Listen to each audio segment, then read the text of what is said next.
Hey guys, James Wilson Taylor here for Roxanne with another of our video calls. We're catching up with everybody while we're stuck at home. I'm delighted from Evanescence. Amy's on the line now. How are you, Amy? Good, I'm good. How are you? Not too bad, not too bad. Surviving in this weird time we're in. I hope everything's good where you are. You keeping safe, keeping well? We're well. We were actually really sick right at the top of this thing, which was really freaky. But we got tested and we did not come back positive for coronavirus. So we just had to be sick with some other mystery virus for the first couple of weeks, which was depressing and weird. But now we're good. We've been good, healthy for a month, and just bored out of our minds making music, which, you know, that's kind of what starts it usually. So boredom feeds art. There you go. Yeah, there you go. I think, yeah, you're not alone in that. Everyone I've been speaking to has been like, well, we may as well use this time to make some music, right? Is that what you've been doing then, I take it? Yeah. Well, we made our music video in this time just a few weeks ago. And it was such a nice relief to have a project, not just to have an art project, a lonely home art project, but to have one that made me, collaborate with the band in kind of real time. It made us connect to each other, which felt really good. Yeah, I was going to ask you about that because I saw in the statement you guys put out when that came out, you were saying a lot of that was obviously shot remotely, but a lot of communicating through FaceTime. Were you all directing each other? How did it practically work putting that together?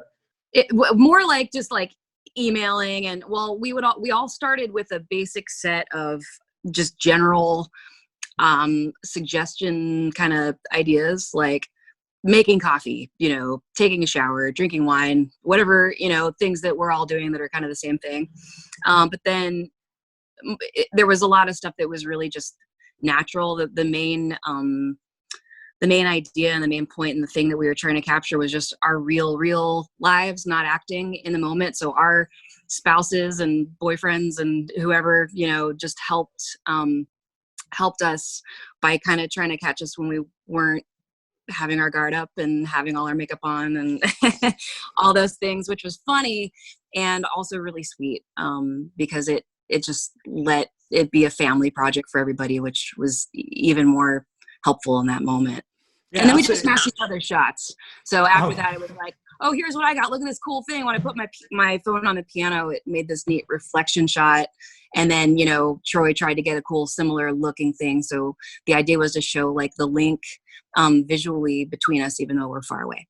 Yeah, it's nice as well when you say that it's kind of got that personal touch and getting your families involved and all your loved ones and everything as well, because I guess that's what everyone's like at the minute. No one's on show at the minute. I mean, look at my glamorous set behind me. I mean, come on, no one's on show. And I think it's quite beautiful, but there we are. But it's kind of nice for the fans as well to see that, yeah, everyone's in the same boat at this point. Everyone's kind of just getting on with life in that way. That's got to be a nice thing to be able to express and share with the fans like that.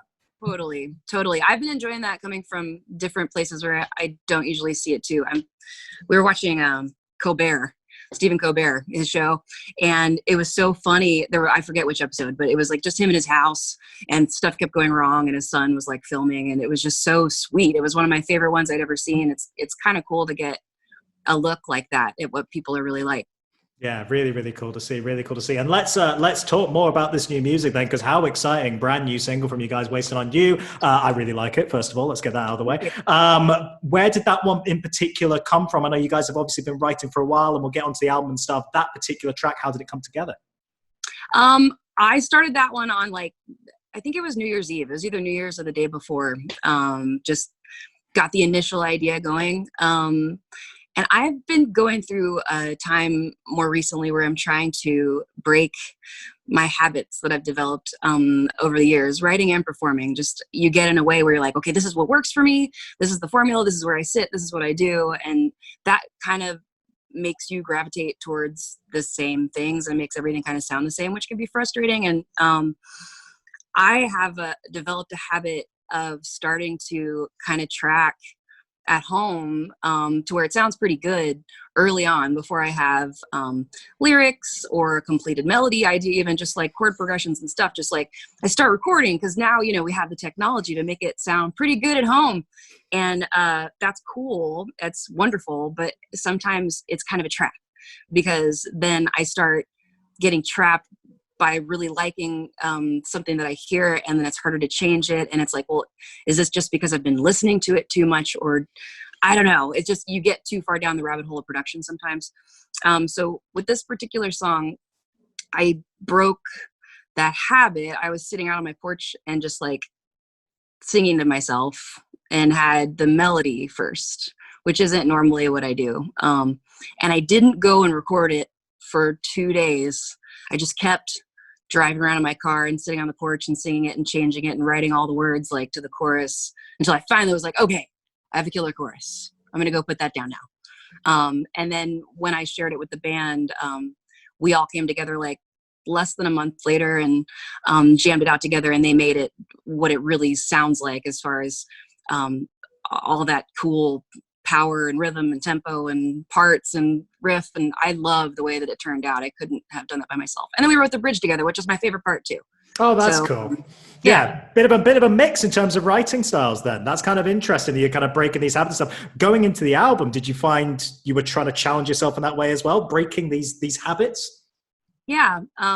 It's been a few years now since our self-titled, came out in 2011.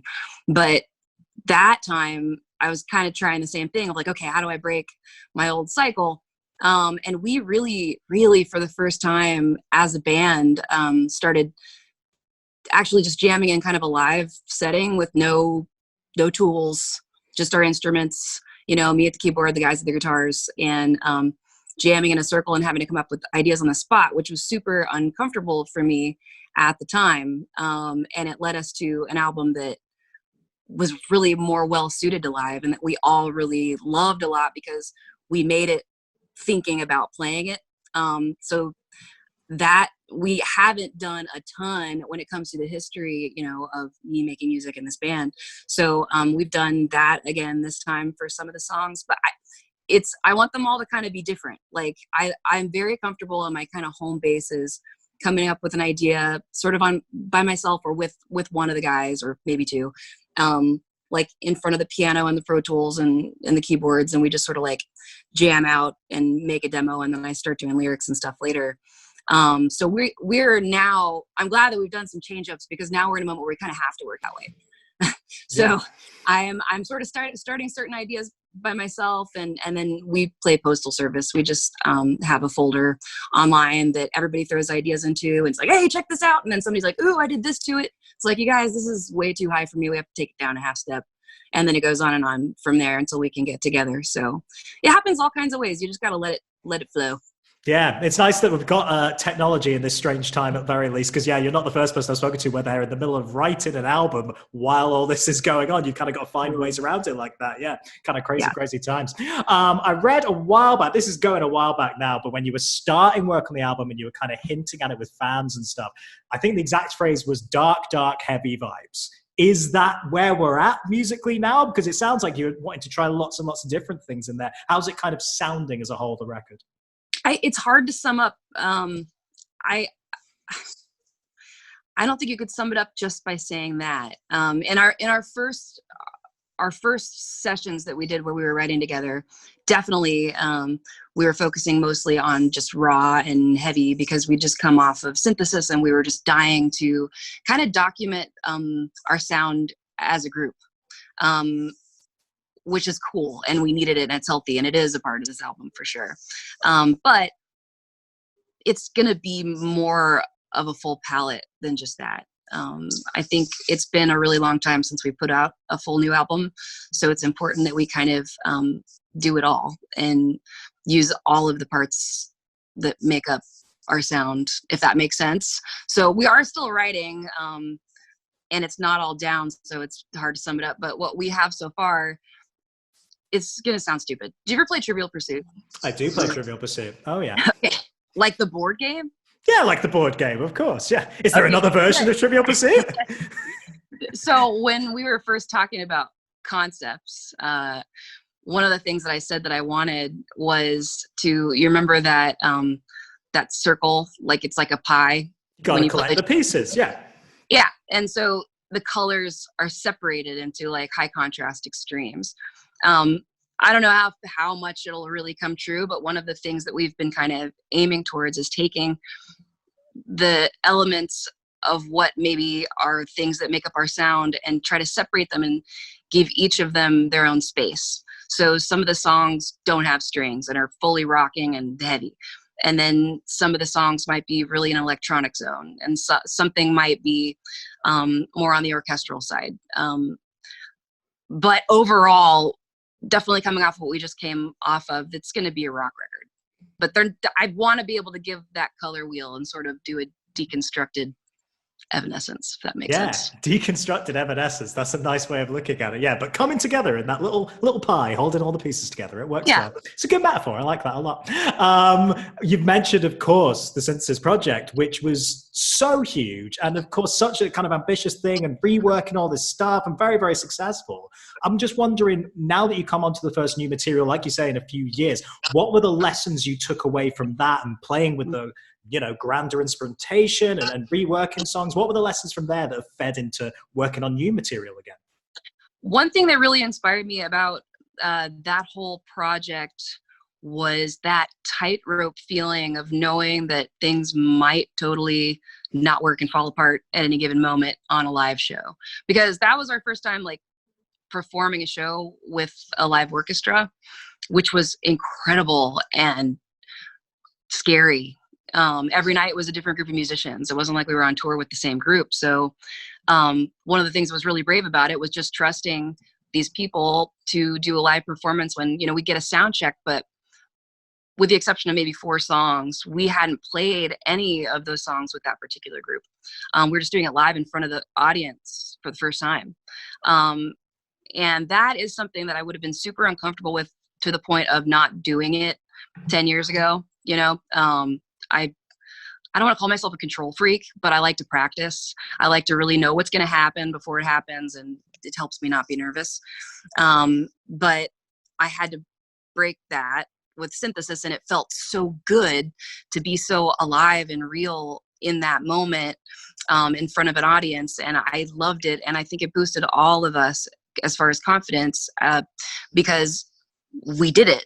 There was never a moment where it was such an utter failure that we felt like we were doing something wrong, and I guess if you can take that and spin it into a whole new thing, it's cool just having that feeling and chasing that feeling. I like vulnerable moments. I like the moment where my voice did something that I can't control, that I couldn't do again. So when we're comping a take, I'm kind of inclined to choose the parts that it's like, wow, I don't know how that happened, but let's use it. That's weird. Yeah, I guess also, apart from confidence as well, which of course will cover something like that, I guess risk-taking as well. I mean, it's not a risk because you've got all these amazing professional positions there, but I guess mentally maybe it felt like a risk. Do you feel more open to risk-taking now, I suppose, after that? Yeah, I think we're taking one now, just going ahead and releasing our album in this moment. Our fans have been waiting for it for a long time, and this year has already been so full of disappointment and fear. I don't want that for us. I'm ready. We are ready to live in the moment now with our fans, with our songs. And I like that feeling of releasing it while it's not done yet. Oh my God, that's totally scary. We already released a song. Like the train is going and we don't have all the songs yet, but I love it. It's beautiful because we're literally in this moment, like hearing the song with the fans at the same time and still are in the puppy love phase with it. We just finished writing it. That never happens. So good.